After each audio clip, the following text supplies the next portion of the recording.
Who doesn't love a good bass line? As far as I can tell, that group consists of people who put mayonnaise on their French toast, people who body shame dolphins for not having legs, and whoever it is that calibrates the timing and strength of a skill crank claw. But the rest of us normies, we love bass lines.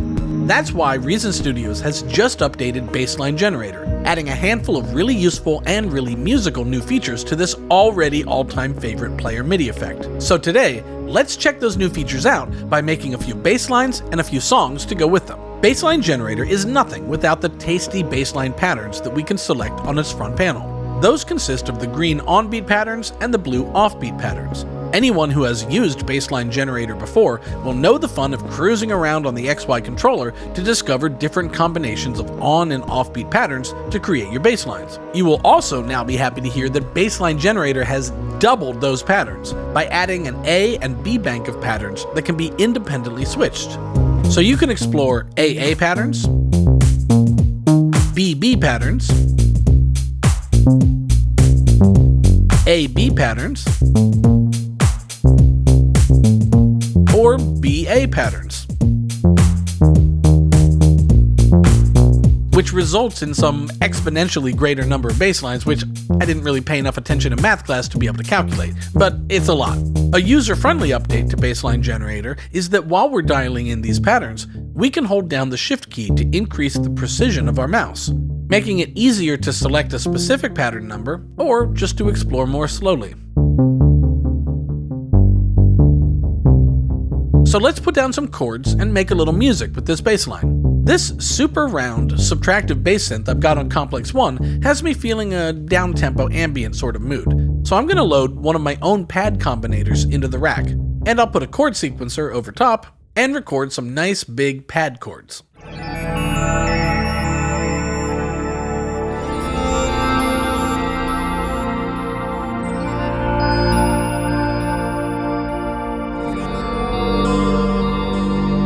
When I've got lush pad chords like this, it's actually up to the bass line to give this slow progression more bounce and movement. But we'll quickly see an issue present itself. The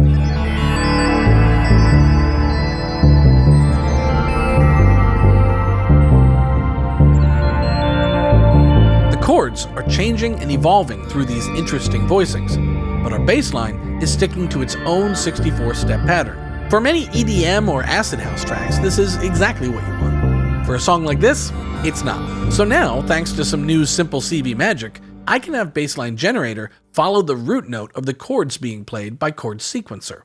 If I flip around to the back of the rack and simply drag a CV cable from the root note CV out of Chord Sequencer to the root note CV in on Bassline Generator, we'll now have a more responsive bass line that's following our chords.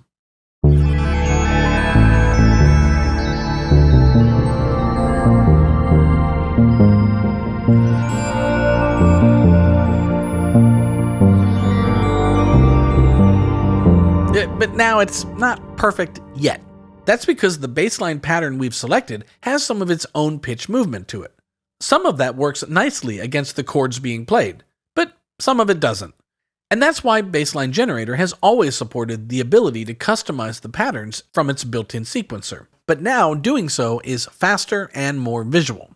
I'll show you what I mean by correcting the problem areas in our pattern. The first problem area happens here. Instead of having our bass line move down, let's have it stay on the same pitch. Bassline Generator now moves tied together notes like this, all at the same time. So I can just click anywhere on this sustained note to move it up. As I do, you'll also notice a new horizontal guideline along with the name of the note I've chosen and its distance from the root key.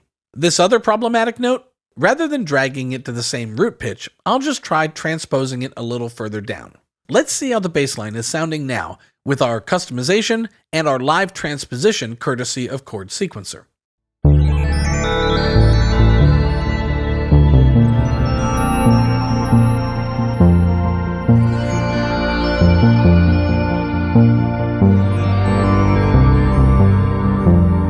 Yeah, pretty good. In fact, the only note I'll change is the last one to bring it in line with our root pitch as well. From here, we're ready to build out this idea. To embrace the open ambient feel of this,